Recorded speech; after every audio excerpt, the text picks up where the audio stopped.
Dear. That people. Dear. That people.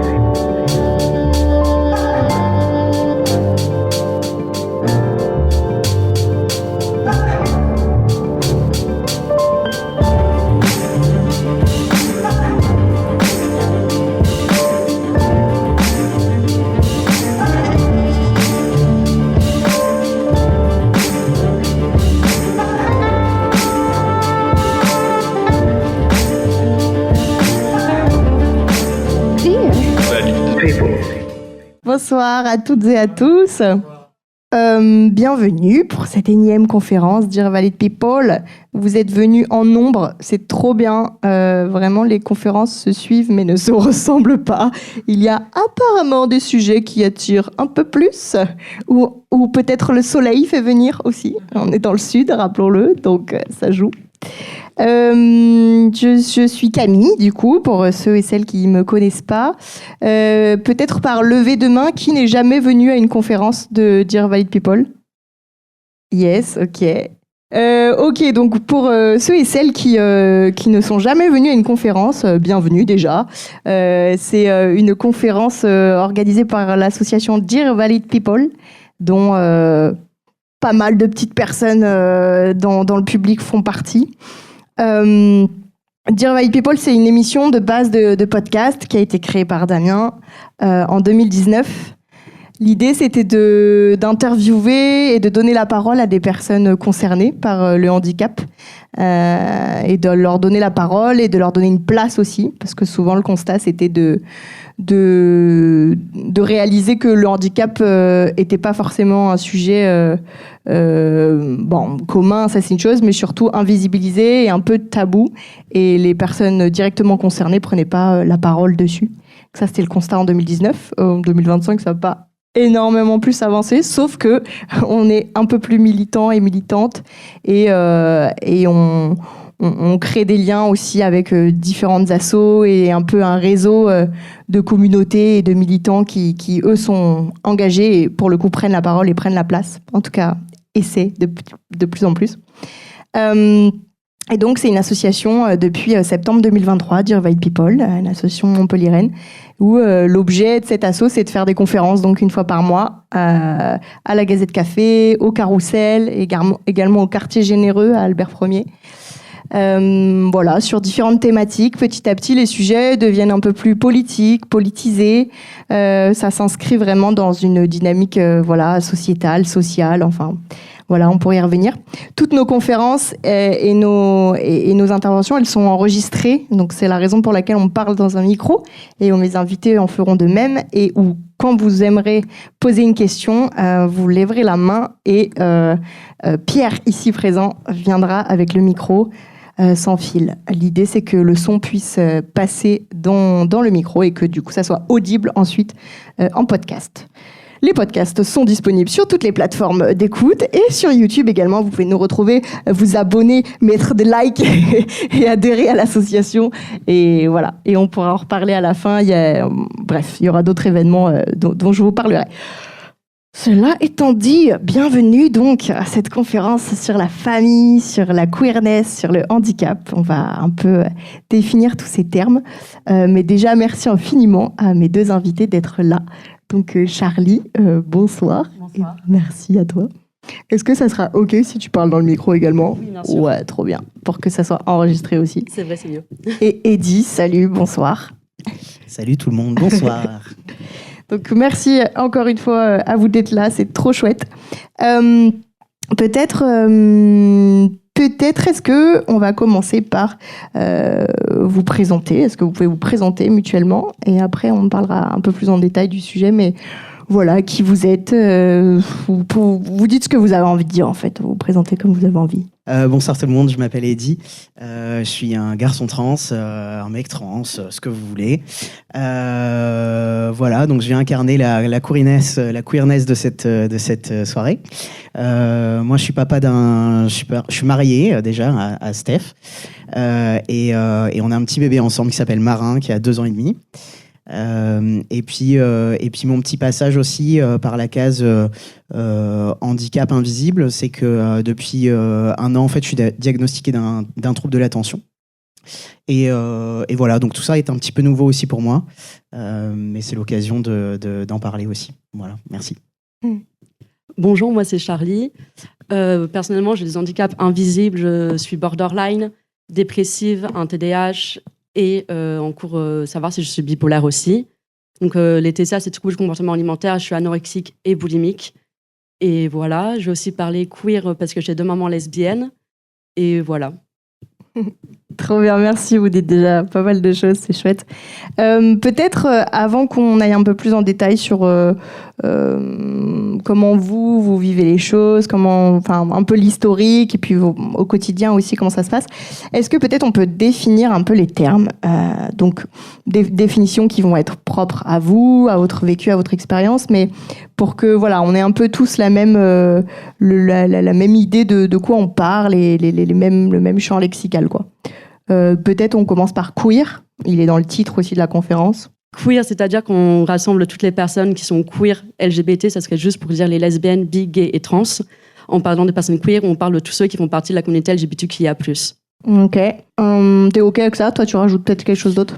Oui, je rajoute qu'en fait, c'est un peu, finalement, c'est un peu un espèce de grand mot tiroir. Quand on parle pas ni des personnes cisgenres, qu'on va peut-être d'ailleurs définir aussi après. En fait, c'est une conférence définition. Bonjour Lola Rousse. Et qui ne sont ni hétéros ni cisgenres. Voilà. Ouais, vas-y pour cisgenre peut-être, ouais. Okay. En plus, du coup, trans aussi, ça. tu l'as dit, donc on va le définir. Disons que cisgenre, c'est, on va dire que c'est une personne, par exemple, un homme qui est assigné homme à la naissance et qui se sent très bien dans cela. Et je dirais la même chose pour une femme biologiquement née de sexe féminin et de genre féminin et qui se sent tout à fait à l'aise avec ça. Voilà. Et aussi dans la transidentité, pour imager, ça peut être comme un grand parapluie. Donc il y a la transidentité, personnes trans, il y a aussi les personnes gender fluid, non binaires et agenres qui sont comptées dedans. Pour imager, j'imagine plus ces petits parapluies qui englobent aussi dedans. Tant que tu n'es pas cisgenre, du coup, tu t'identifies autre qu'à ton genre de naissance, enfin à ton sexe de naissance. C'est que tu fais partie de la communauté trans. Pourquoi, toi, peut-être Charlie, pour commencer, est-ce que tu as direct défini que tu avais grandi ou en tout cas que tu as été élevé dans un milieu queer, justement? Oui, directement. Le fait que j'ai 2 mamans, on en a beaucoup parlé. Je me souviens pas de cette discussion quand j'étais petite, mais mes mamans m'en ont reparlé après en me disant qu'en général, les gens ont un père et une mère et qu'elles étaient lesbiennes. Du coup, elles ont eu recours à la PMA qui s'est fait en Belgique. Et je suis née à Lille, du coup, c'était juste à côté, donc c'était pratique. Quand on fait une PMA, je ne sais plus le prix honnêtement, mais on a le droit à 3 essais. Ma mère, la première fois, est tombée enceinte, mais a fait une fausse couche. La deuxième fois, c'était moi. Et après, 3e, elle n'est pas tombée enceinte, à savoir qu'elle m'a eu tard, elle m'a eu à 38 ans. Donc à cet âge-là, tu as plus de chances que ton enfant ait des handicaps, comme la trisomie par exemple. Donc il y a eu des tests à voir si je peux être trisomique, donc je ne le suis pas. Et voilà. Toi, Eddy, pourquoi la question est un peu dans la réponse peut-être, mais la réponse est un peu dans la question, mais pourquoi est-ce que tu t'es fini dans un environnement queer? Alors maintenant, et est-ce que ça l'a été quand tu étais plus jeune? Alors, je pense que j'ai entendu parler du terme queer un peu plus tard pour le coup. Moi, en tant que femme lesbienne, avant j'étais femme lesbienne et voilà. Et c'est quand je suis plus entré en contact avec des assos du coup LGBT quand j'habitais à Paris. Et là, comme j'étais un peu dans cette recherche de genre, parce que je me reconnaissais plus dans qui j'étais, du coup, j'ai commencé à parler de non-binarité, de personnes trans, etc. Et là, du coup, je me suis senti appartenir en effet au milieu queer. Et plus tard, aujourd'hui, je préfère m'identifier et dire je suis une personne queer, et aussi pour mon orientation sexuelle, parce que je me considère pas, c'est pas parce que je suis avec une femme que directement du coup je suis un homme, donc je suis hétéro. Et donc du coup voilà, donc je suis d'autant plus queer maintenant, je pense. Ouais, on va y revenir justement ça sur comment tu te situes par rapport aussi à ce schéma familial d'extérieur classique, très normé et en fait pas trop.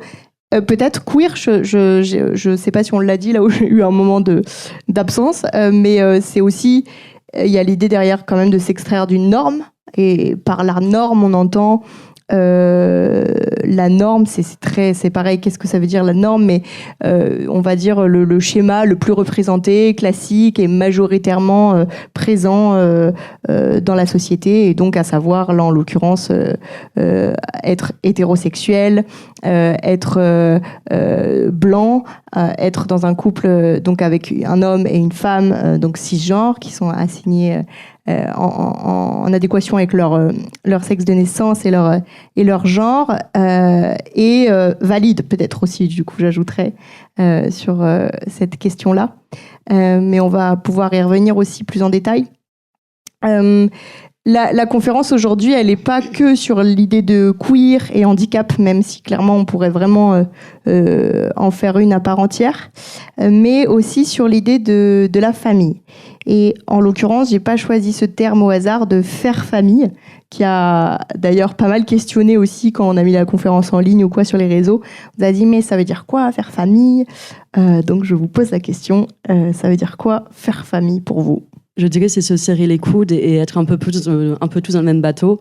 Je pense à ça parce que personnellement, je suis allée en clinique psy pendant 8 mois. Et c'est là que j'ai découvert qu'entre personnes neuroatypiques, sinon, en général, il y a beaucoup de personnes borderline qui vont en clinique.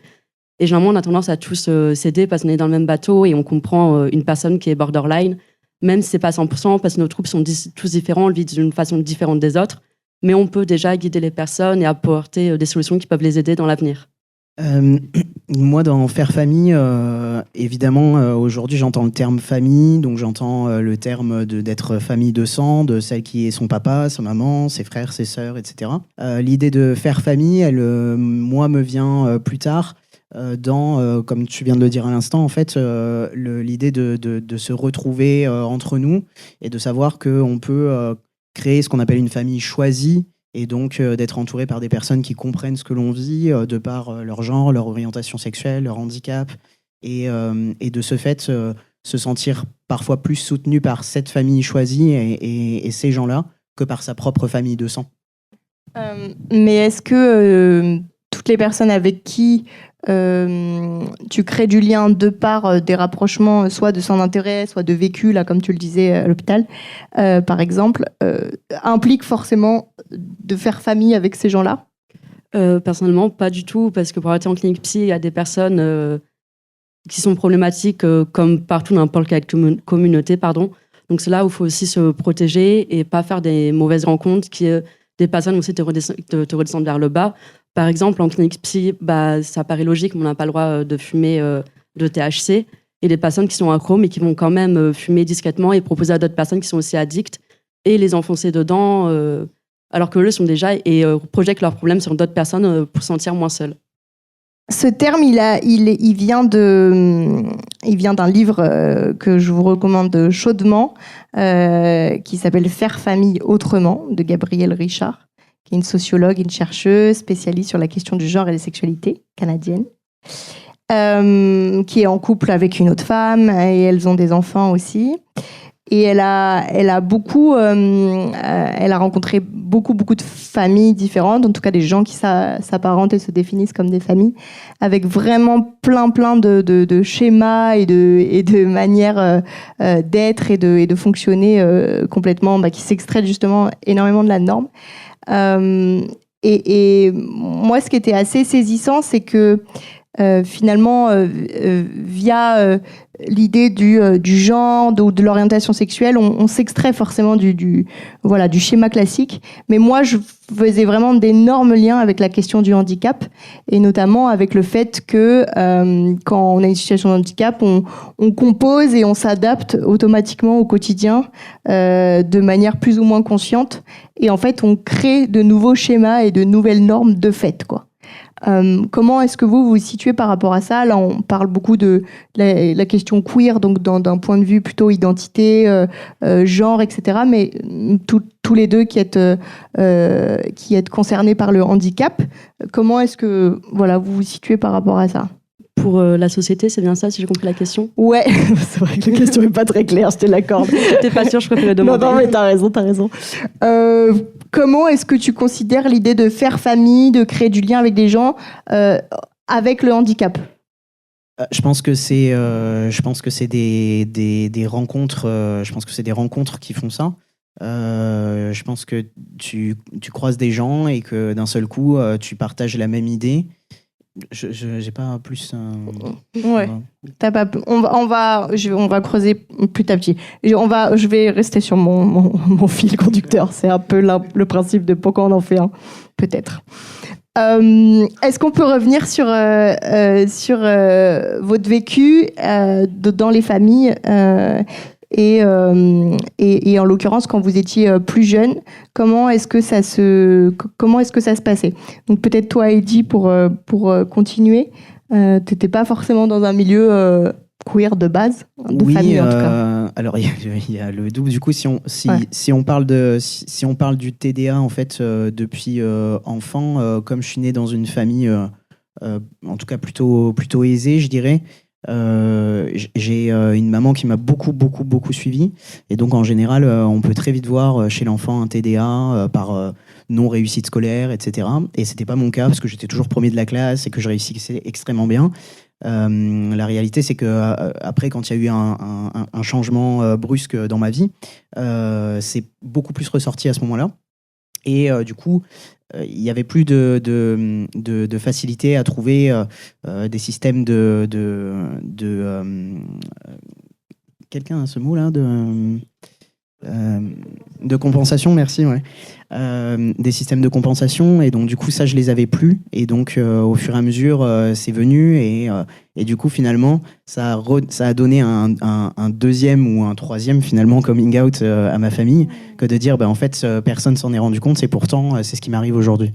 Et en effet pour le fait d'être queer, c'était plutôt facile quand j'ai annoncé que j'étais lesbienne, parce que je suis d'une famille quand même assez ouverte, même si religieuse et catholique dans l'enfance, mais plutôt facile. En tout cas dans la bienveillance, c'était ça que je voulais dire. Et plus tard, du coup, d'un seul coup, quand on parle de transidentité, on parle d'un truc qu'on sait pas trop, et donc du coup à ce moment-là c'est un peu plus difficile de se faire comprendre, et voilà. Ok.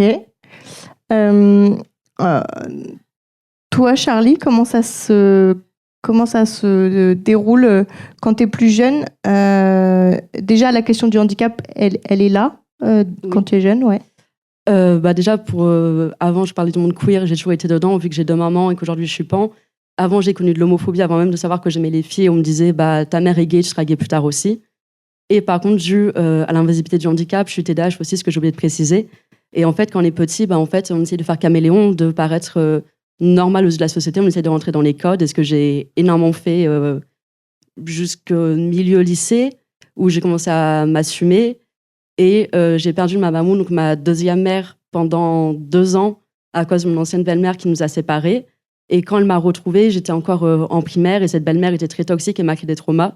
Et quand elle m'a revue, elle a vu directement que mes émotions et mes humeurs étaient très instables, déjà très jeune. Et du coup, à 18 ans, c'est là où j'étais diagnostiquée borderline, où j'ai mieux compris les choses que je vivais et pourquoi je ressentais ça. Et souvent, on dit que les personnes borderline, c'est un peu pour tout le monde, mais surtout les personnes neuroatypiques avec le trouble borderline, c'est l'effet caméléon, vouloir changer, comment dire. On ne va pas réagir avec les mêmes personnes avec son patron, avec sa famille ou avec des amis. Donc nous, on est des personnes qui s'adaptent facilement à toute personne. J'ai 22 ans. Ouais. Et toi, Eddie? J'ai 31 ans. Ouais, on ne l'avait pas dit, c'est vrai, au début. Comment... donc là, pour toi, Charlie, c'était là, on va dire entre guillemets, depuis toujours, mais tu as été diagnostiquée qu'à 18 ans. Oui. C'est ça? Oui, c'est ça. Quelle a été un peu la suite de ça, notamment d'un point de vue suivi, soutien, que ce soit social, amical et médicalement aussi? Alors, j'ai commencé à être vraiment suivie à partir de 16 ans. À 17 ans, j'ai vu ma première psychiatre parce que la psychologue ne pouvait plus m'aider. J'étais à la MDA, pour ceux qui ne savent pas, c'est la maison des ados où il y a des psychologues, des psychiatres. Et quand ma psychiatre a dit que j'avais en tout cas des dérégulations d'humeur et que c'était sûr, j'en ai parlé à ma mère biologique, et elle a dit « Oh, j'espère que tu n'es pas bipolaire ». Donc ça a été assez compliqué parce que mon ex-belle-mère était bipolaire, mais se faisait passer par une personne bipolaire pour toucher la hache. Et elle avait vu un psychiatre parce qu'on a l'âge, il faut renouveler. Et le psychiatre lui a dit qu'elle n'était pas bipolaire. Mais elle s'énervait contre lui pour toujours avoir l'âge, ce qui décrédibilise ces personnes-là. Et du coup, ma mère avait peur, je pense, que je tourne dans le même, comme elle. Et quand finalement, elle a accepté après, mais quand on m'a diagnostiqué borderline, au début, j'étais complètement dans le déni. Où je me suis dit, la psychiatre s'est trompée, c'est pas possible, je suis neurotypique, j'ai pas de problème. Juste, j'étais bad mood, etc. Et quand j'ai commencé vraiment à faire des crises borderline de plus en plus fortes, des crises de larmes, des crises d'angoisse, plein de choses comme ça, j'ai fait ouais, ok, t'es borderline, Charlie. La représentation de l'handi psy était pas incroyable, quoi. C'est ça. Chez toi. Et surtout, quand j'ai commencé à avoir des choses comme ça, quand je voyais ma psychiatre, j'avais mon ex-copine qui était aussi en dépression, mais me décrédibilisait beaucoup. Parce qu'elle a dit, si un jour tu dois prendre des médicaments, etc., je serai plus là. Genre, j'aurais pas les épaules pour. Et du coup, quand j'avais une psychiatre, j'étais toujours avec elle. Je refuse les médicaments par amour. On m'avait proposé aussi d'aller dans une clinique psy, ce que j'ai refusé parce que j'avais peur qu'elle me quitte. Finalement, on s'est séparés genre 2 mois après, donc j'aurais pu y aller, ça n'aurait pas changé grand-chose. La première fois que je suis allée en clinique psy, c'était à 20 ans. J'ai vu une psychiatre qui me dénigrait beaucoup pendant 8 mois et j'avais pas le courage tellement j'étais mal de voir une autre psychiatre, je voulais pas tout recommencer à zéro. Et quand j'ai vu que je commençais vraiment à mettre en danger, que ma psychiatre disait que t'étais pas en dépression, tu vois toujours le verre d'eau à moitié vide, alors que je lui ai dit que la veille j'étais aux urgences pour de grosses crises, elle me croyait pas. Et j'ai changé de psychiatre, j'ai écrit tout ce que je ressentais et dès la première séance, elle m'a envoyé en clinique psy, là où j'étais diagnostiquée en phase de dépression sévère. Faites attention aux psys, choisissez des bons psys s'il vous plaît. Alors ouais, c'est vraiment, ouais, tu touches du doigt quelque chose parce que c'est compliqué avec la question du handicap psy, c'est toute l'errance médicale et j'imagine que tu vas pouvoir en témoigner aussi, Eddy, mais c'est l'errance médicale et si tu fais face à quelque chose où ça avance un peu plus et t'as un diagnostic qui est posé, il y a clairement de la psychophobie à plein de niveaux.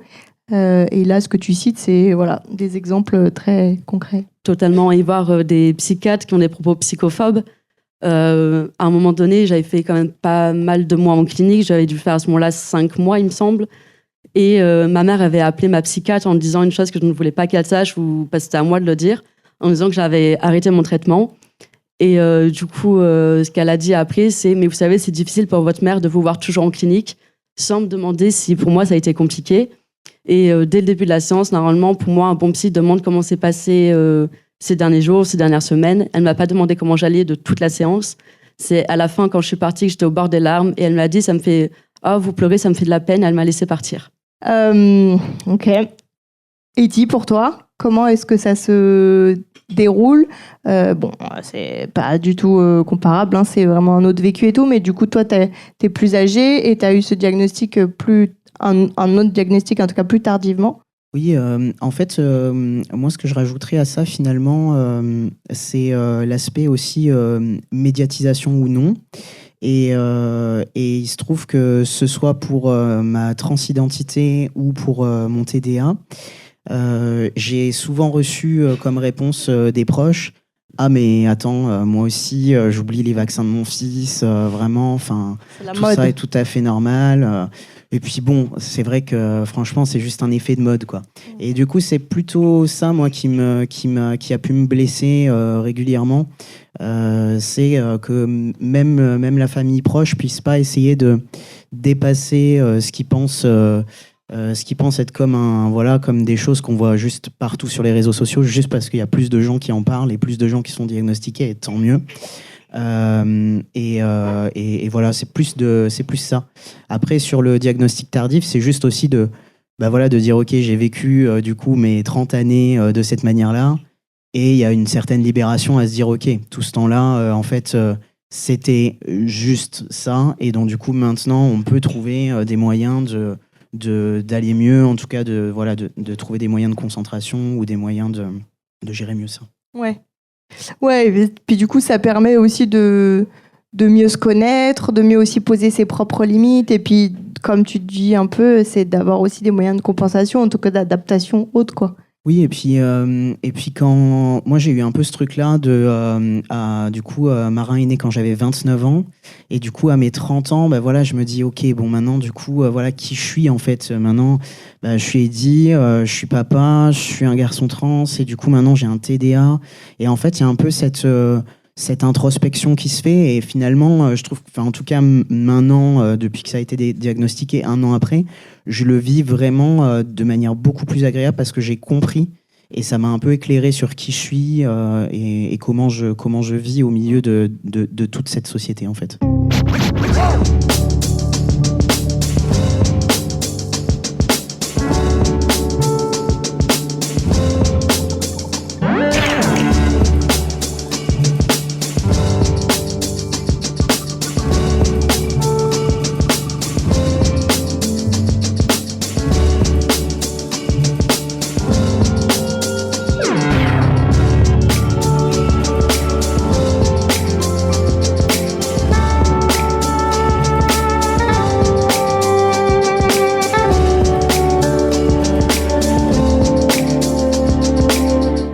Par rapport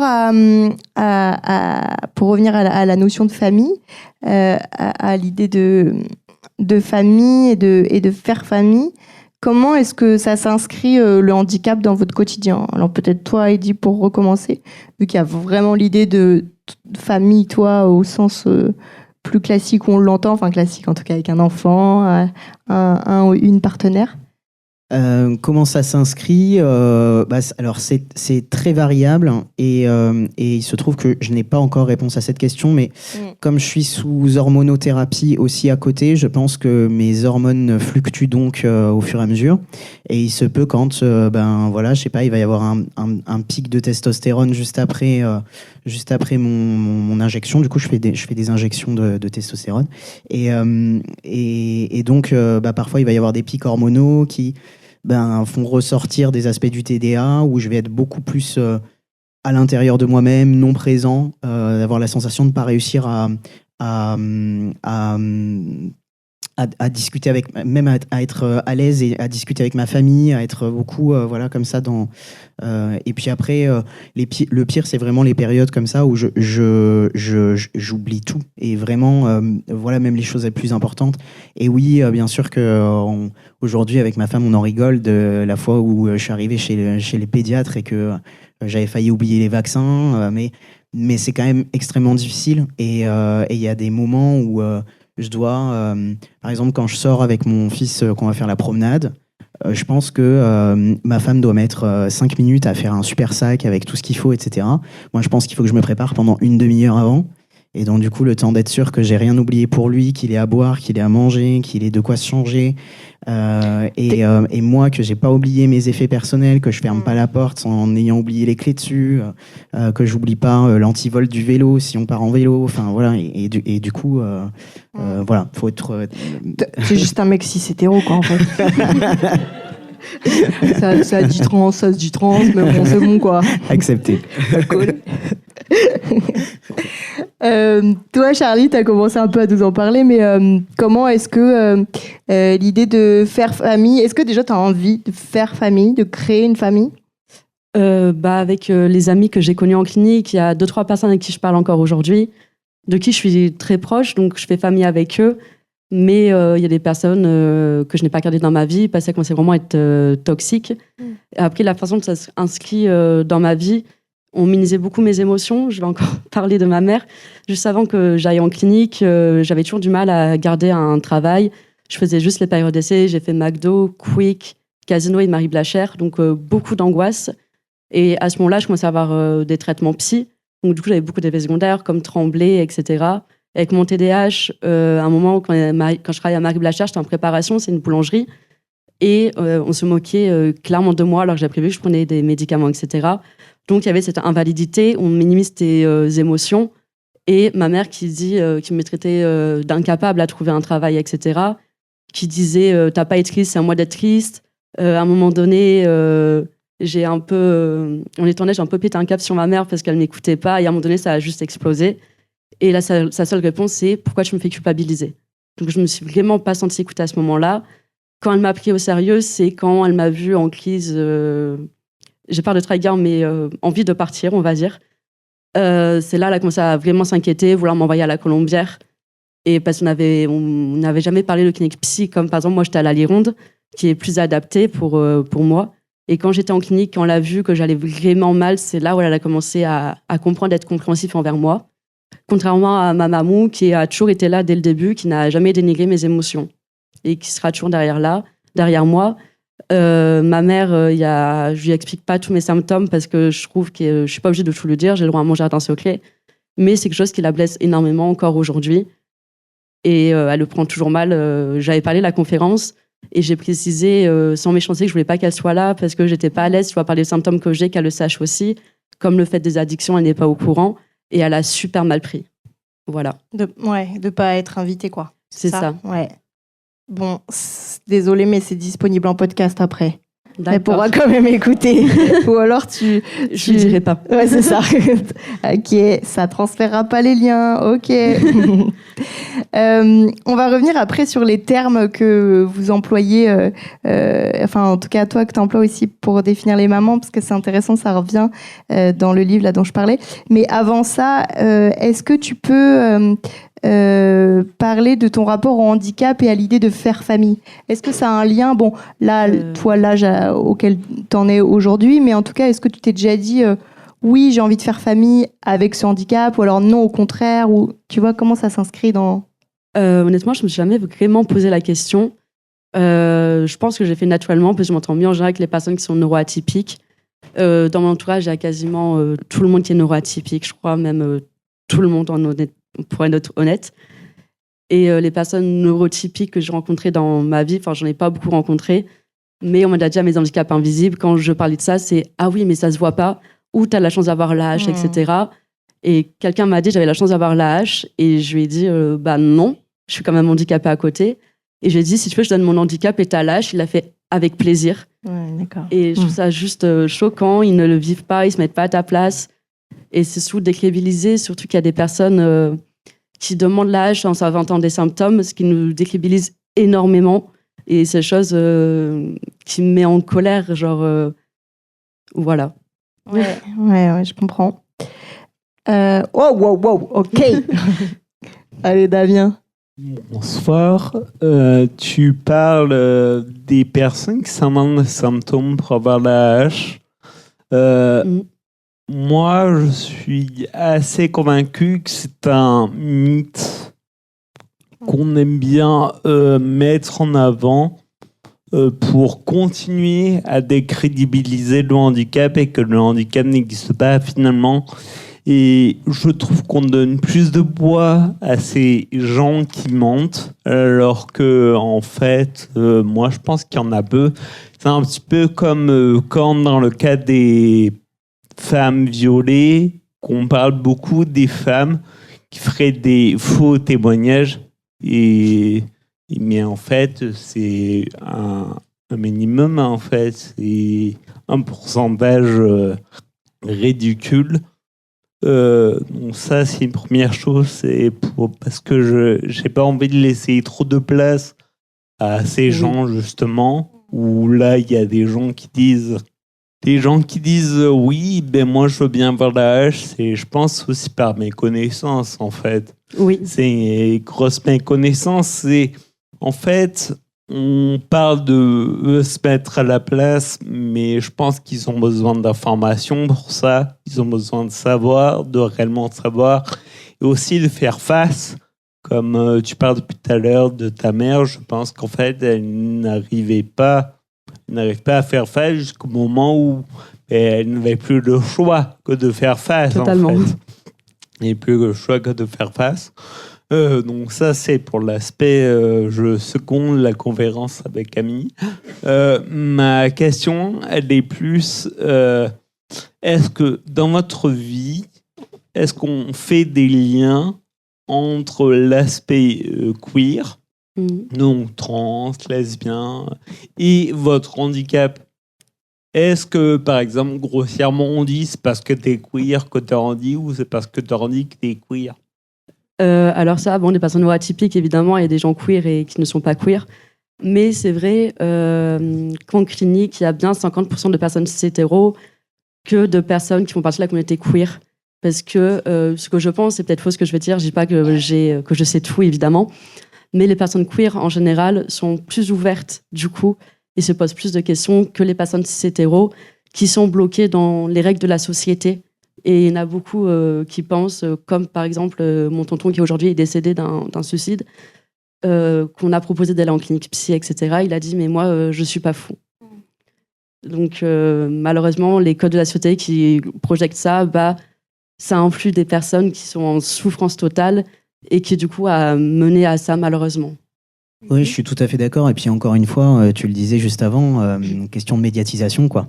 Et tous ces gens-là qui n'ont pas eu dans leur vie en fait à se remettre en question dès le plus jeune âge parce que ils se sentent pas bien, rien que juste à mettre un pied en dehors du lit, à sortir de chez eux parce que ils se sentent pas bien dans leur corps, ils se sentent pas bien dans leur tête.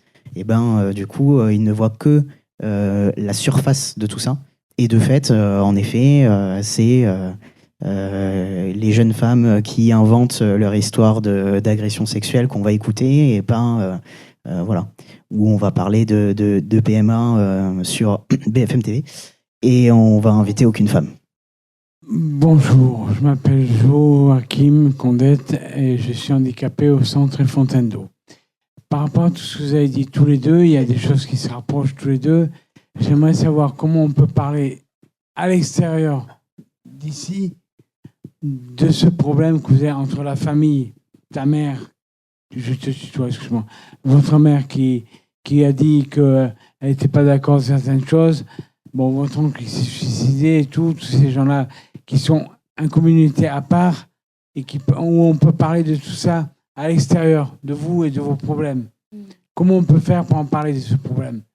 Parce que à l'heure actuelle, c'est de plus en plus élaboré, c'est sûr.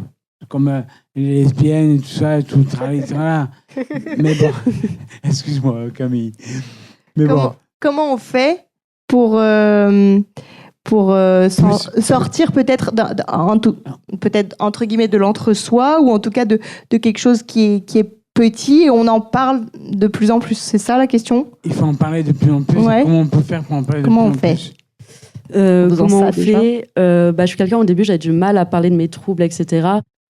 Parce que j'avais honte. C'est une chose où je ne devrais pas avoir honte. Et aujourd'hui, j'en ai pas honte. J'en parle très facilement. Je vois en fonction si les gens sont à l'écoute, à quel point j'ai confiance avec la personne. Quand j'entame une relation amicale ou amoureuse, je préviens directement que je suis instable mentalement et que honnêtement, ça peut être très dur pour la personne aussi de devoir me supporter.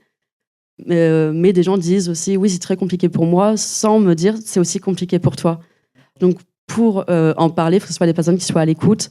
Je ne demande pas qu'ils comprennent, parce que s'ils ne vivent pas ça, c'est très difficile à comprendre. Mais je demande au moins qu'ils aient de la compréhension et qu'ils essayent au moins de se mettre à notre place en nous écoutant, sans nous juger. Par exemple, la dépression, on voit des choses... les personnes qui ne sont pas en dépression, il y en a pas mal qui romantisent la dépression, malheureusement, mais ils ne voient pas la partie de l'iceberg qui, des fois, j'avais du mal à me brosser les dents, je n'arrivais pas à prendre des douches, je n'arrive pas à manger. Sortir de mon lit, c'était horrible, je pouvais faire des crises d'angoisse quand je sortais. C'était très, très compliqué. Et ces gens-là disent... Il y en a qui disent c'est pas compliqué la dépression, t'as juste à être heureux. C'est comme la phrase c'est triste, arrête. Et j'ai ma cousine qui est tombée en dépression et avant ça elle comprenait pas la dépression, elle pensait que sortir c'était pas si compliqué que ça et quand elle est tombée dedans elle a compris que c'était pas du tout ça. Et là où les gens disent que la dépression où ils la romantisent plus, où ils sont plus d'accord avec ça, c'est quand on parle d'hygiène, le problème d'aller faire ses courses, l'anxiété, des choses qu'ils n'imaginent pas. Et quand ils comprennent ça, ils sont en mode « ouais, t'es juste une personne feignante, tu fais rien pour t'en sortir ». En fait, à des personnes compréhensives. En fait, j'apprécie beaucoup ta question parce que ça veut dire que tu as envie de te saisir de ça et c'est très chouette. Je pense que quand on en a la possibilité, alors bien sûr, il ne faut pas s'imaginer avoir le syndrome du super-héros et de vouloir changer tout parce que c'est difficile et qu'on n'y arrivera pas. Mais voilà, on peut laisser planter des petites graines, etc. Moi, je l'ai fait hyper longtemps dans ma famille et particulièrement auprès de mon père. Qui, suite à une histoire et puis particulièrement ma transidentité qui en a rajouté pour lui, on n'a plus eu contact pendant 6 ans. Et je tiens quand même à lui faire une dédicace parce qu'il a fait son chemin et que l'année dernière, il est venu à mon mariage. Donc c'est comme ça qu'on s'est retrouvés. Donc merci beaucoup à lui, parce que je suis sûr qu'il écoutera. Mais en tout cas, tout ce temps-là, j'avais toujours contact quand même un peu avec des membres de la famille, et donc de proposer, d'envoyer un message en proposant une lecture, de proposer à ces personnes-là de sortir boire un verre avec eux, et puis oh, pouf, il y a une conférence. Voilà, non, on peut toujours trouver des moyens, je pense. Voilà, quand on a la force et l'envie, allons-y quoi. Une autre intervention, une question. Si je peux me permettre, avant de poser ma question, je vais te donner mon avis. Je me sens légitime parce que je suis handicapée psychique. J'en dirai pas plus parce que j'en suis intérieurement incapable. Je pense qu'il y a des endroits tels que des associations, tels que des endroits comme ici, qui font du bien. Je pense que c'est aussi une question de génération. Moi, j'ai 53 ans, c'est pour ça que je t'ai demandé ton âge. Il y a des... Voilà, on est de 1972. Oui. Et il y a des points de vue et des handicaps qui sont mieux perçus aujourd'hui. Donc, j'aurais préféré avoir 20 ans aujourd'hui. Je pense que ça joue beaucoup. Voilà. Moi, je sais que je m'éterniserai absolument pas, mais je travaille dans la fonction publique. Je suis cadre dans la fonction publique. C'est extrêmement difficile d'assumer mon handicap psychique, qui est très invalidant, et comment dirais-je, ainsi que des stress post-traumatiques que je peux avoir au regard de mon histoire. Voilà, j'en suis là. Et autre chose à quoi je pensais, peut-être tu vas y venir, Camille, mais dans faire famille, il y a faire couple, il y a aussi avoir des enfants. Et c'est là, pour le coup, je me sens très concernée aussi parce que j'ai un fils de 27 ans. Avoir deux parents, parce que généralement, on s'associe quand même, les inconscients se parlent, etc., qui ont des troubles psychiques. Alors, il y en a un des deux qui est décédé. Pour le coup, c'est pas moi. Mais en tout cas, plus sérieusement, c'est lourd à porter pour un enfant. Et ça, je sais pas si tu vas l'évoquer, mais plus je vieillis, moi, plus je suis en phase avec moi-même, ce qui est un cheminement, vous pouvez imaginer, de folie. Du coup, il y a des mots qui sont posés, etc. Et on peut en parler. Néanmoins, il a une mère fragile. Et c'est pas rien. Voilà. Et ça, faire famille quand on est... pas simple. Ouais. Qui a une mère fragile, ou quand il y a un parent qui est défaillant aussi, de manière plus globale, plus large, ou un parent absent, ou un parent violent, etc. etc. Comment on fait ? Eh ben, je pose la question. Vous avez 1 heure, une demi-heure. Non, mais peut-être toi, Charlie, parce que quand même, tes mamans, je ne sais plus si tu l'as dit au début, mais elles étaient séparées aussi. T'as été avec deux mamans, enfin un couple de mamans qui sont lesbiennes, mais avec un vécu de parents séparés, de mamans séparées en tout cas. Oui. Et avec en plus une belle-mère compliquée, etc. Oui, très toxique. Ouais. Donc comment on vit, comment on grandit avec ça, et comment aujourd'hui on se situe aussi peut-être. Je me souviens pas tellement de ce que j'ai vécu parce que j'ai stress post-traumatique du coup de pas mal de choses que j'ai oubliées. Pour revenir aux enfants par exemple, je ne souhaite pas en avoir parce que déjà je m'en sens pas capable. Bon, aujourd'hui j'ai 22 ans, mais je pense pas, vraiment pas, même dans 20 ans vouloir un enfant, parce que mes traumas ne sont pas réglés, que je ne suis pas stable mentalement. Et genre, pour la personne borderline et bipolaire, le plus compliqué c'est 20 et 30 ans. Si on est bien suivi, le trouble borderline ne se guérit pas, mais il se soigne. C'est 80% de thérapie et 20% de médicaments. Donc, si je peux me permettre, à quel âge ça a commencé à se stabiliser ? Si tu ne veux pas répondre, il n'y a pas de problème. Il y a quelque chose que Eddie a dit qui me semble important avant de te répondre, c'est que parfois, pour ce qui me concerne, je peux me sentir stabilisée et il y a Oui. un moment, un événement de vie qui fait que ça se casse la gueule. Oui. Moi, je suis tombée 8 fois déjà parce que la vie, quoi. Et je ne suis pas outillée comme les autres. D'accord. Donc, stable, c'est une bonne question. Je te demande quand est-ce que je serai stabilisée. Je suis pas médecin, je suis pas devant. Voilà. Et ma psychiatre ne le sait pas non plus. Ça évolue en fait. Pour ma psychiatre, je suis toujours pas stable. J'ai des phases où je suis.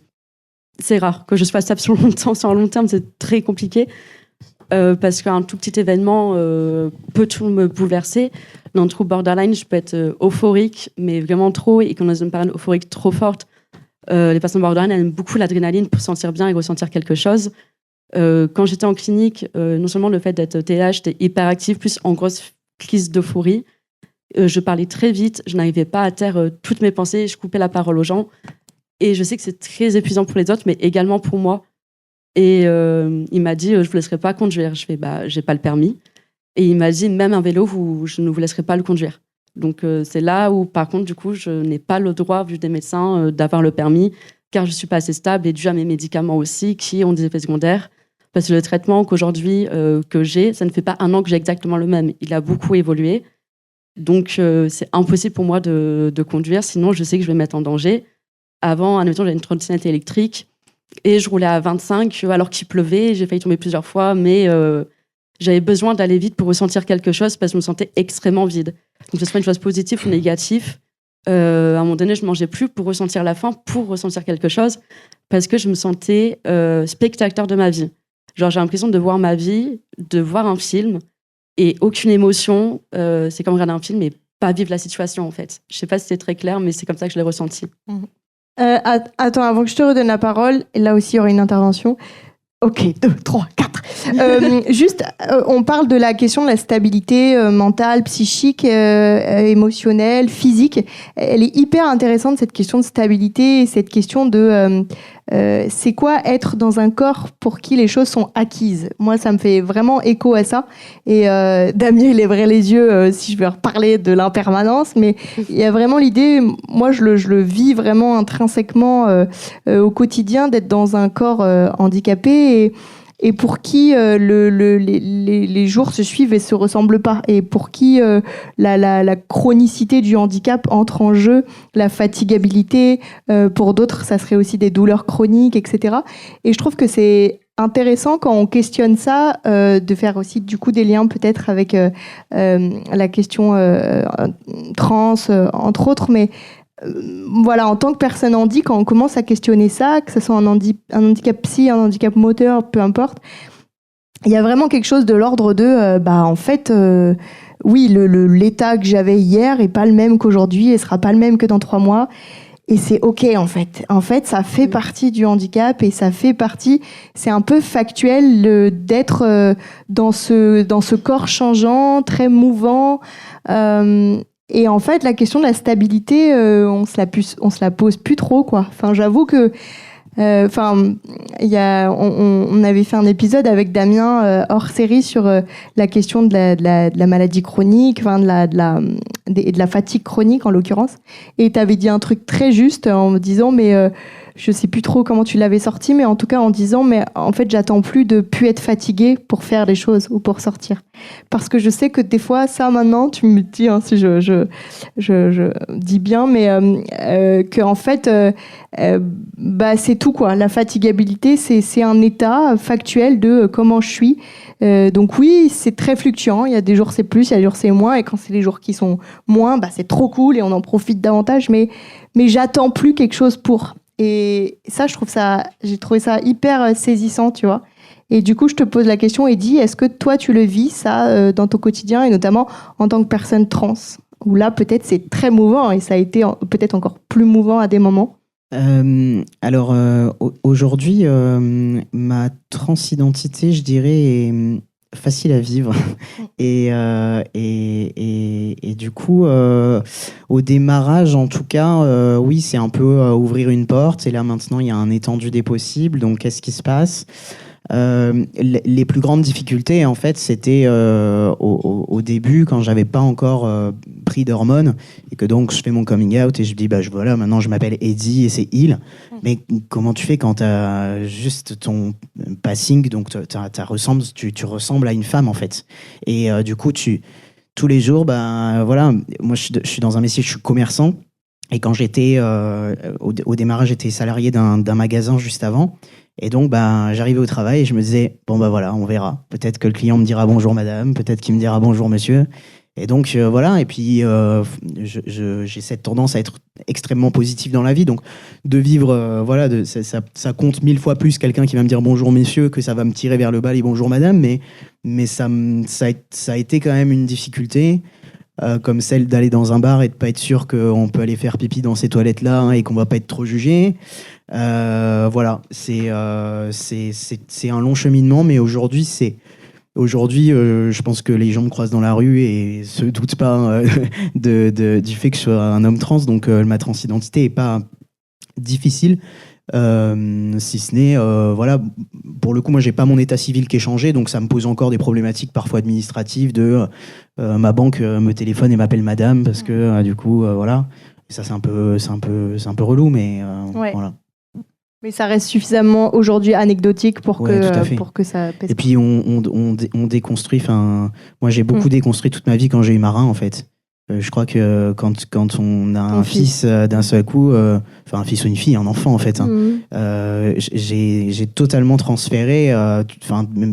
Moi personnellement, j'ai plus vraiment de problématique de vie entre guillemets quoi. Ma problématique de vie, c'est que mon enfant il aille bien, c'est qu'il se lève le matin, qu'il soit heureux, voilà. Et du coup, ça fait aussi passer beaucoup de les moments difficiles sont plus faciles à passer. Ouais. Oui, puis du coup, il y a une prise de hauteur de fait, t'es plus le sujet principal de ta vie, entre guillemets. C'est vrai. L'enfant, quoi. Tu veux dire un autre truc, toi? Est-ce que tu peux répéter tout simplement la question que je ne me trompe pas? Ouais, qu'est-ce que j'avais posé comme question? Mon intention a un peu déviée, j'avoue. C'est pas grave, on reviendra. Peut-être, je vais laisser la parole parce que je vois qu'il y a pas mal d'interventions. Rapidos. Allô, ouais. Juste un truc pour répondre à madame. J'ai une fille aussi de 27 ans. Je suis séparé de couple et donc ma fille le vit très mal et ne me parle plus. Déjà, d'une part. D'autre part, pour répondre à Camille, moi je suis quelqu'un qui me lève le matin, j'essaie toujours d'être heureux, content, pas pour m'aider à moi-même, pour être content d'aider les autres. J'essaie d'aider le centre où on est ou de bien faire les choses pour que tout le monde soit content. Et on a une petite épicerie qui est sympa, on fait les choses à l'épicerie et ça augmente la satisfaction des gens. Voilà. Trop bien, merci beaucoup. Bonjour. Moi, j'avais une question parce que je suis PD handi et j'ai grandi dans une famille assez classique. Et quand je pense à la notion de faire famille, je pense à des personnes qui font partie de ma famille de sang, mais aussi des amis très proches à moi. Et j'ai l'impression que ce qui lie les deux, c'est la question du soin. C'est des personnes qui peuvent à la fois comprendre ce que ça représente pour moi d'être PD et aussi la fluctuation de mes capacités physiques et de qui je suis assez proche pour être capable d'exprimer mes incapacités. Et du coup, je voulais savoir si, pour vous, est-ce que la question du soin dans la famille, c'est pas ce qui rejoint ces deux notions Je trouve que c'est hyper juste ce que tu dis. Et en effet, des fois, tu n'as pas la force d'aller plus loin. Je pense que le parent ou le frère ou la sœur, peu importe, ils ont aussi ce truc de... Ils te connaissent un peu depuis toujours. Et donc, du coup, des fois, ils prennent pas le temps, plus le temps, etc. Et d'un seul coup, tu rencontres des gens, en effet, qui sont des copains, des amis et qui eux... avec qui tu te sens libre en tout cas de dire viens on va boire un café parce que je suis pas bien en fait, et du coup qui viennent là et qui pensent un peu tes blessures au fur et à mesure. C'est hyper chouette ce que tu dis. Voilà. Je sais pas trop exprimer les choses, mais c'est bien d'avoir des gens à l'écoute et avec qui je peux parler de tout en fonction de mes amis qui me comprennent. J'ai surtout ma meilleure amie, ma maman et une autre amie aussi, qui sont vachement là pour moi, qui me poussent vers le haut, etc. Mais ce qui me rend triste, c'est aussi, par exemple, ma mère, ma maman ou ma meilleure amie. Des fois, ils ont peur quand je l'appelle parce qu'ils ont peur que je sois totalement en crise. Ma mère, quand je l'appelle, elle flippe tout le temps, et c'est chose qui me rend triste, en fait. Et c'est pour ça que j'ai aussi du mal à lui parler de ce que je vis en général, des périodes plus compliquées, parce que je sais qu'elle s'inquiète très facilement et qu'elle a très peur. Et voilà. Ouais. Et à la fois, là, dans ce que tu dis, j'entends qu'en fait, c'est aussi les mamans qui s'inquiètent beaucoup. Oui. Moi, les parents au sens large, mais quand même, les mamans, C'est ça. il y a un rapport. Et au-delà presque de la situation de handicap, bien sûr, le handicap ajoute une caractéristique Exactement. supplémentaire peut-être au stress et à l'anxiété. Mais bon, les mamans, elles s'inquiètent quand même. Mais ce que j'ai fait avec ma maman, parce que moi, j'ai le regard intérieur de l'handicap, mais j'ai pas le regard extérieur de comment les gens vivent mon handicap.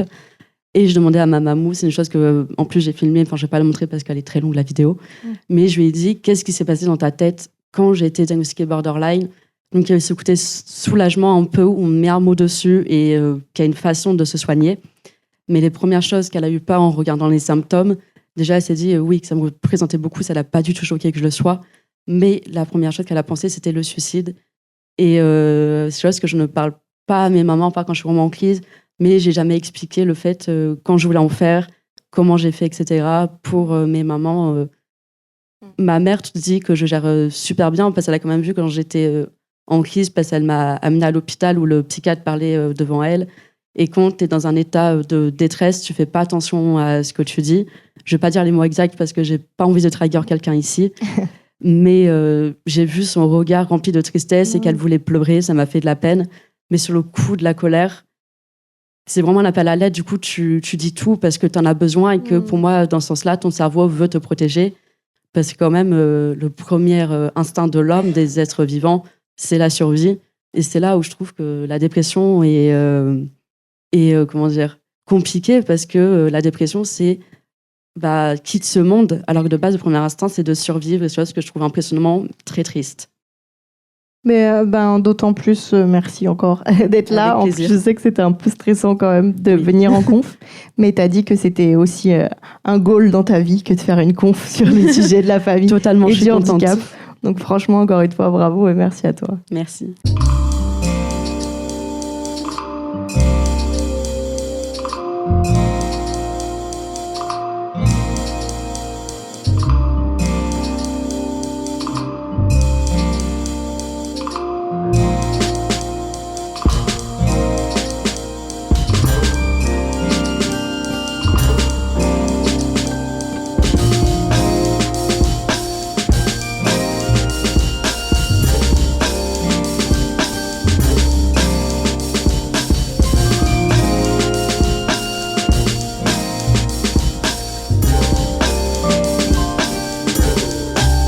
D'autres interventions, questions? Oui, merci pour tous vos partages.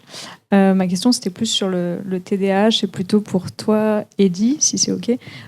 Qu'est-ce qui comment t'as processé, comment t'es amené à ce diagnostic qui est assez récent finalement, et ça me parle aussi parce que j'ai bientôt 32, et le diagnostic est tout frais aussi, et du coup, comment t'es amené à ce diagnostic-là, et au quotidien, du coup, depuis le diagnostic, est-ce qu'il y a de la médicamentation ou des choses que tu mets en place ou des aides que tu as en plus, ou c'est juste déjà rien que le fait de savoir ça et d'avoir le diagnostic qui t'aide au quotidien?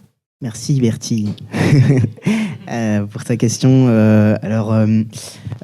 Qu'est-ce qui a fait les premiers pas vers ce diagnostic? C'est que le fait d'être seul, c'est une chose. Le fait d'être en couple quand on a un TDA, c'en est une deuxième.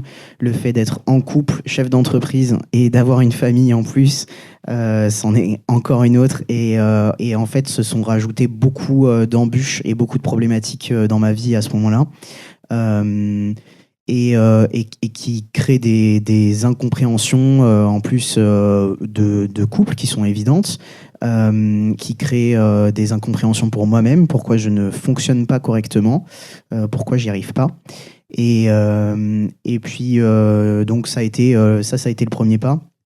Et puis des rencontres, beaucoup de lectures aussi, beaucoup de lectures, et au fur et à mesure de se dire ok, il faut que ce diagnostic il ait lieu, il faut que j'en ai le cœur net. Le fait d'avoir un TDA et d'essayer de se faire diagnostiquer à l'âge adulte en plus, c'est difficile parce que comme je le disais tout à l'heure, c'est beaucoup fait chez les enfants, mais du coup chez les adultes il y a peu de praticiens, je trouve. En tout cas, c'est un peu difficile à faire et on a toujours l'impression qu'il faut payer 10 000 euros pour passer un test. Donc c'est un peu bizarre. Et au final, ça m'a ouvert des portes. Depuis, moi, je suis pas allé revoir cette psychiatre qui m'a diagnostiqué. Ça m'a éclairé, ça m'a aidé. Je continue à faire beaucoup de lectures. J'essaie de trouver des stratégies. De temps en temps, elles fonctionnent. De temps en temps, ça marche pas. J'ai aussi dernièrement commencé des compléments alimentaires pour la mémoire, pour la concentration, qui marchent plutôt pas mal, je trouve. Voilà, sous forme de cure. Et puis, voilà, mais pas de médication autre. Voilà, je gère comme ça et je verrai au fur et à mesure. Voilà. Ouais, il y a l'idée de se retrouver aussi dans tu l'as dit, mais un environnement, un entourage qui est un socle aussi et qui permet d'être dans un... Là, tu parlais de privilège, enfin, tu l'as pas dit, mais en tout cas, c'est ça que ça voulait dire aussi dans la question de la transidentité. Mais c'est aussi dû et extrêmement dû à l'environnement et tout l'entourage. Et d'ailleurs, dans le rapport à l'acceptation du handicap au sens large, d'ailleurs, mais en plus, encore plus handicap psy, l'environnement, l'entourage joue un... Oui, et du coup, je le dis pas, mais évidemment, voilà, avec tout ce soutien et toute cette bienveillance autour, quoi, d'accepter de la part de Steph, ma femme, qu'elle puisse prendre le temps aussi de dire, bah écoute, on va se saisir de ce sujet et on va essayer de trouver des solutions ensemble, voilà, pour avancer. Ça, c'est chouette. Bonsoir. Je me retrouve pas mal dans ce que tu racontes.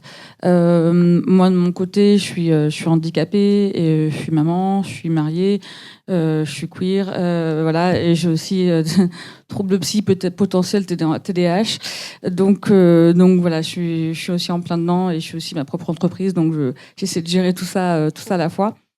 Et il y a quelque chose qui tu as dit au début, sur lequel je voudrais revenir, c'est le concept en fait de faire un second coming out, parce que finalement, quand on est queer, à un moment donné, on va faire potentiellement un coming out à ses proches, à sa famille, voilà, que ce soit la famille entre guillemets qu'on appelle de sang, la famille choisie, peu importe.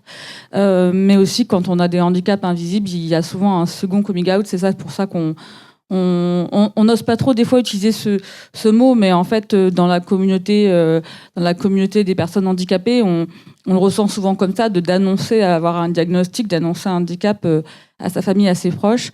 Et moi, j'ai trouvé qu'en fait, pour moi, ça s'est passé assez rapidement, c'est-à-dire que j'ai fait à la fois un coming out auprès de mes proches et un coming out auprès 2-3 ans plus tard pour tout ce qui est un petit peu trouble psy, de neuroatypie, etc., que je commençais à investiguer. Et je me rends compte qu'aussi, à ce moment-là, c'est pas une coïncidence, en fait, la famille, elle change en ce moment-là. C'est-à-dire que à la fois, il y a des personnes dont on va s'éloigner, et d'un coup, il y a des personnes dont on va se rapprocher parce qu'elles vont, elles, vraiment nous comprendre ce qu'on traverse, nos problématiques, etc. Il peut arriver que dans ces moments-là aussi, on se sépare d'une partie de sa famille. Moi, je sais que je ne parle plus à une partie de ma famille. Et en fait, la famille, voilà, elle évolue comme ça, cette communauté. Et ça, c'est quelque chose qui m'a marqué, en tout cas, ces dernières années. C'est qu'effectivement, la famille, elle est mouvante aussi autour de ça. Et on va vraiment faire famille avec les gens qui nous comprennent et qui sont capables effectivement d'entendre, comme tu disais, là juste je vais pas bien et je suis en crise d'angoisse par exemple, j'ai besoin qu'on me parle et voilà, à n'importe quelle heure on sait qu'on peut trouver des gens aussi qui vont nous écouter sur ce genre de choses. Donc c'était pas vraiment une question, mais voilà, c'était plus une réflexion générale. Merci beaucoup. Merci. Et force à toi aussi du coup. Et du coup, pour revenir sur ce que tu as dit, c'est là où tu vois tes vrais amis, ceux qui sont vraiment là pour toi. Quand tes troubles vraiment deviennent assez forts et qu'il y a pas mal de symptômes, parce que mon handicap m'impacte dans la vie de tous les jours, parce que le trouble borderline, c'est un trouble de la personnalité, donc qui affecte toute ma vie, niveau relations, etc. Et quand je suis là en clinique, c'est là où je veux mes amis qui sont venus me voir, qui étaient là pour moi, ou ceux qui disaient toujours oui, je serai là et qui annulaient toujours à la dernière minute, qui avaient toujours des excuses. C'est pas comme si j'étais restée genre juste un mois en clinique. En un an, en moins d'un an, j'ai passé 8 mois en clinique quand même. Et c'est là où j'ai remarqué qui était vraiment là pour moi. Et aussi, ce qui m'a fait le plus plaisir, c'était à ma première hospitalisation. J'appelais ma maman à qui je parle beaucoup, dont je suis très proche aujourd'hui comparé à avant. Avec l'âge, je viens de plus en plus famille. Et à savoir qu'elle habite à Amiens. Amiens, c'est entre Paris et Lille. Et un jour, elle m'a demandé, t'as besoin de quoi? Et je lui ai dit, j'ai besoin que tu viennes me voir. Une semaine après, elle a pris des vacances pour venir me voir. Et ça, elle a fait 3 fois. Elle a fait quasiment toute la France pour venir me voir en clinique. Et ça m'a fait beaucoup de bien. Belle déclat d'amour, ouais. Oui, Carrément. totalement. Vas-y. Alors moi, du coup, j'ai plein de questions. Aïe, aïe. À force, ça s'est accumulé. La première, c'est est-ce que vous voyez une convergence de lutte, alors je pense qu'il y a d'autres termes, mais que j'utiliserai certainement très mal, entre la queerness et le handicap? Première question. Oui, et pour sûr. Mais Et en quoi, du coup? tout ça représente, moi je me les représente comme des microcosmes. Et tous ces microcosmes, on voit que tu vas parler à une personne queer, tu vas aussi pouvoir lui parler de handicap facilement, tu vas aussi pouvoir lui parler de réchauffement climatique, de développement durable. Non mais tout ça est un microcosme, hein. Moi vraiment je fais partie de tout ça, donc je le vois. Et voilà, moi je suis grave chaud de la convergence des luttes. Je n'ai rien d'autre à rajouter. Génial. L'autre question, elle est pour toi, Elliot. C'est Eddie. Eddie, merci, je t'en veux pas. J'ai la première lettre. Et le genre, je suis content. C'est dans ton éducation que tu donnes à Marin, en quoi il y a une différence que tu pourrais trouver entre toi et une famille? Faut que je trouve le bon... Classique, normé. Pas queer, merci. Ouais, c'est ça, merci. Nucléaire, encore mieux. Nucléaire. Waouh. Ouais. C'est bon ça. En fait, plus j'y réfléchis et plus j'aime bien, au fond de moi, en fait, ne pas représenter seulement le papa de Marin, tu vois. C'est être aussi au fond un peu sa maman, du coup, même si je suis un homme. Et c'est aussi, le plus important pour moi, c'est de lui apprendre les émotions et qu'un homme ressent plein d'émotions et qu'un homme peut pleurer. Et que, tu vois, en fait, ça pour moi, c'est un des grands principes où je suis triste, je pleure devant lui, et puis on se fait des petits câlins, et puis tout va bien, et voilà. Et puis, de répondre à toutes ces interrogations, de rester très ouvert, voilà. Je dirais ça. Quel âge il a, Marin? 2 ans et demi. 2 ans et demi. Est-ce que vous lui avez dit comment il a été conçu? Est-ce que tu lui dis que tu es un papa trans? Alors, je lui dis pas que je suis un papa trans, Ouais. mais du coup, Marin, il commence à comprendre le principe de Kiki et de Nénette.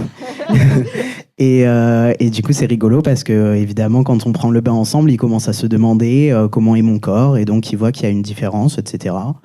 Voilà, je trouve ça très rigolo de lui dire papa, il a vraiment un tout petit kiki.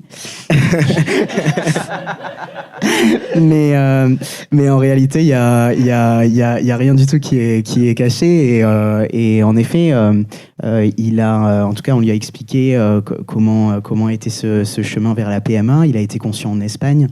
Et donc du coup voilà, de lui expliquer que moi je fabrique pas de petites graines, et que du coup on est allé demander des petites graines et des paillettes en Espagne pour nous aider à faire des bébés, et qu'on a mis un petit ballon dans le ventre de maman, et que le ballon il est resté bien gonflé et ça marchait, et voilà.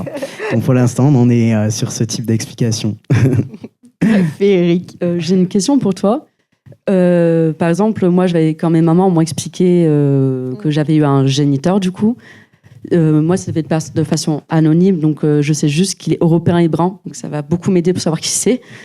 Mais est-ce que ton fils a eu la curiosité, ou t'as demandé, ou est-ce qu'il est trop jeune, peut-être à ce moment-là, de savoir qui était son géniteur? Oui, non, évidemment, à 2 ans et demi, il l'a pas demandé. Mais en tout cas, on est, je pense qu'on est assez prêt à ça. Alors nous aussi, hein, c'est du don anonyme, hein, donc évidemment, on aura peu de réponses à lui apporter. Mais par contre, beaucoup de bienveillance à ce sujet.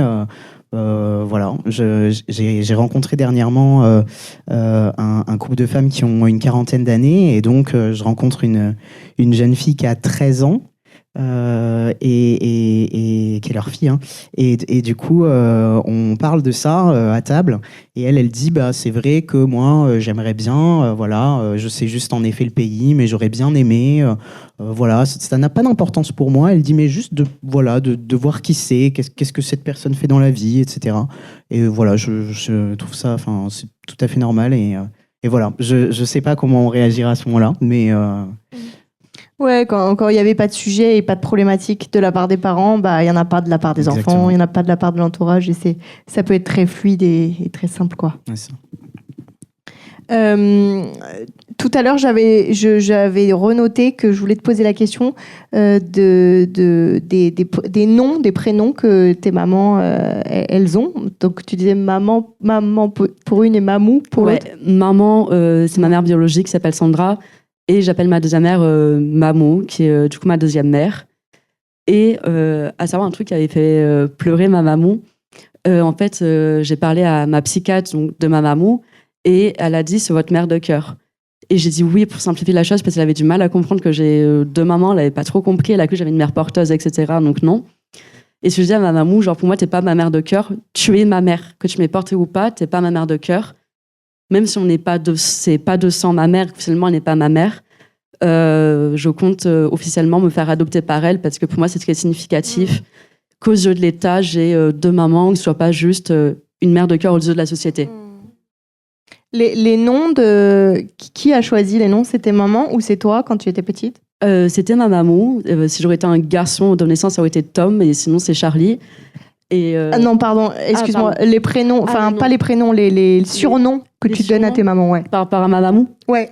C'est venu, je sais pas trop, mais comme on appelle toujours ma maman Nanou, bah en fait on a fait un mix, ça a fait Mamou du coup. Ok. Voilà. Trop bien. Pour toi, Eddy, c'est papa et maman. Tellement binaire. Mais oui, c'est ça.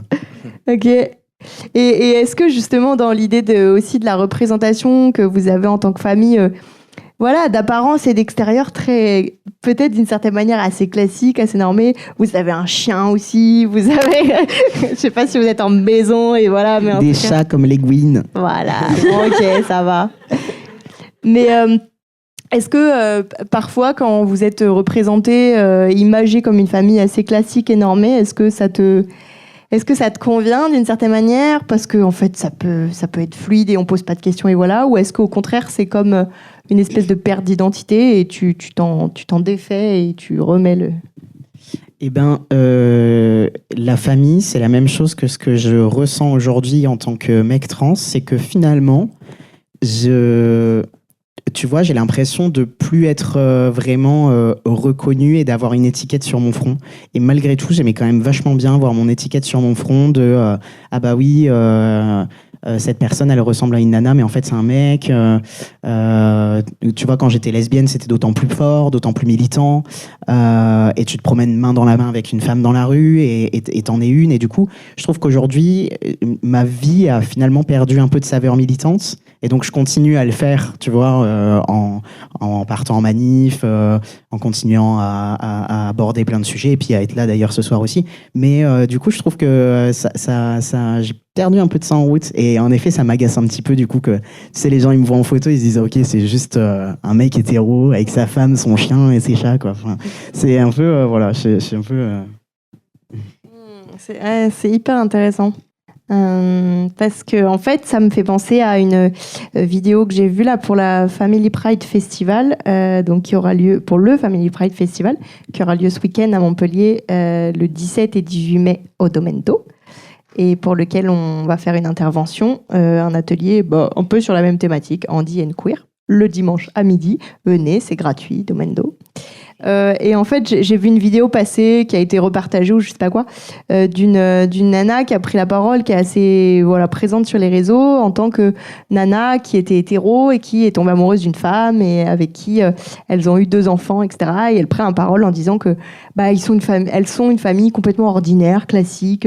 Elles sont vraiment normées au plus haut point dans tout le quotidien de vie. Et ça m'a questionnée en fait, parce que je me suis demandé du coup, en fait, c'était quoi du coup l'intérêt de peut-être de prendre la parole, tu vois, si en fait on n'est pas en train de redéfinir des choses. Je savais pas trop comment me situer et je j'arrivais pas à comprendre le pourquoi du comment. Il y avait un peu pour moi l'idée de montrer, de se mettre en avant, et d'être juste sur un aspect représentation. Et ça, à la rigueur, c'est ok. Les gamines du coup prennent vachement la parole aussi sur les différentes vidéos et tout, en disant que des fois elles font face à des questions d'homophobie, ou en tout cas elles l'expriment pas comme ça, mais c'est ça que ça veut dire en fond. Donc pour ça c'est peut-être intéressant, mais je me suis demandé c'était quoi l'autre échelle, l'autre degré derrière ça.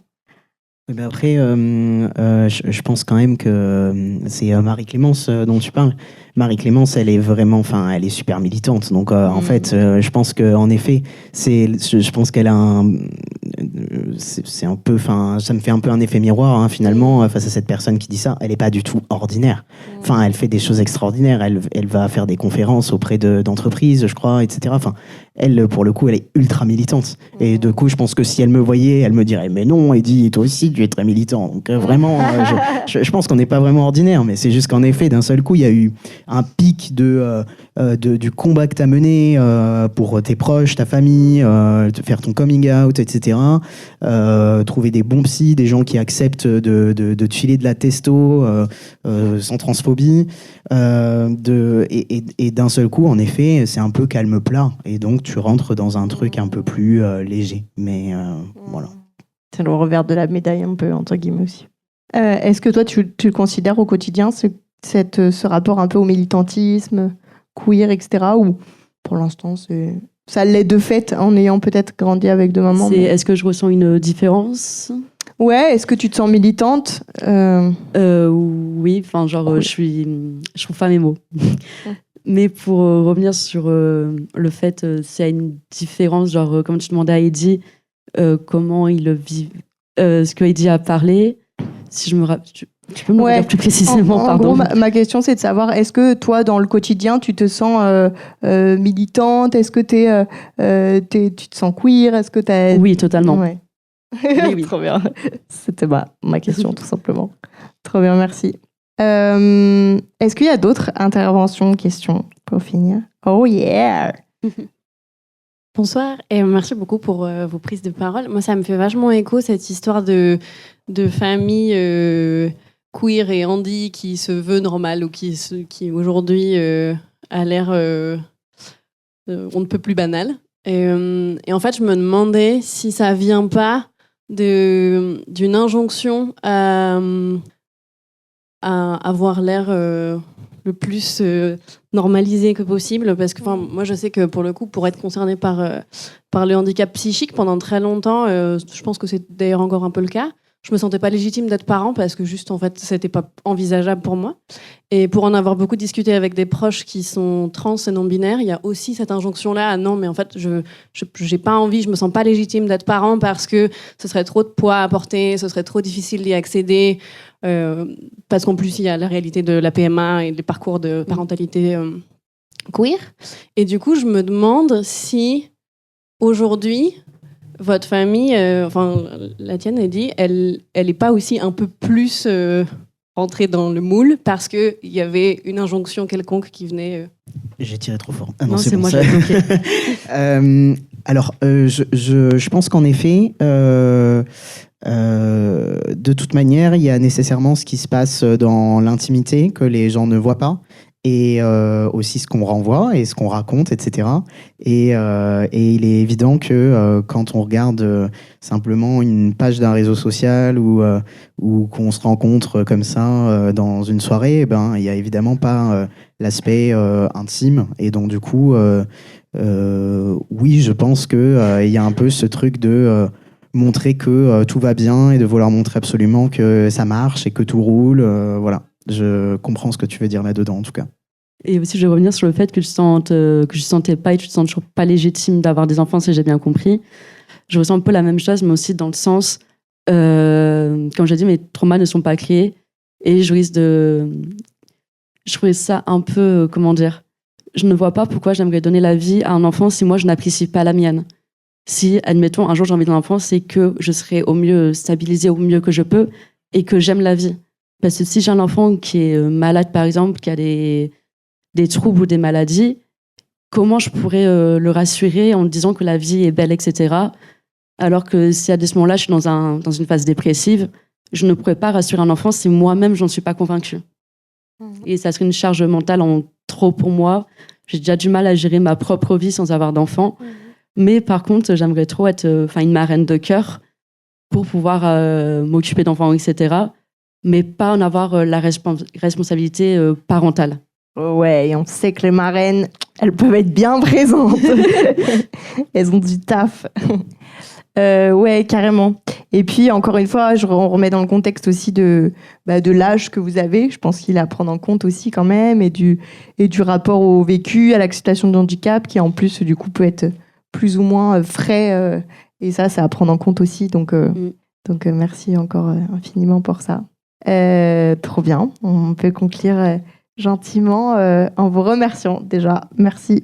Avec plaisir. Yes, trop bien. Merci beaucoup.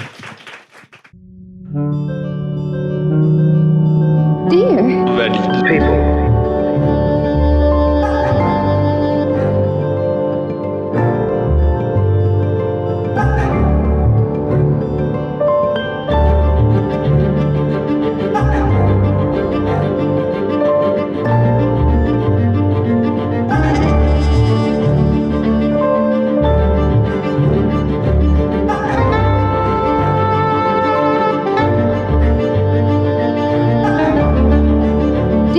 Valid people.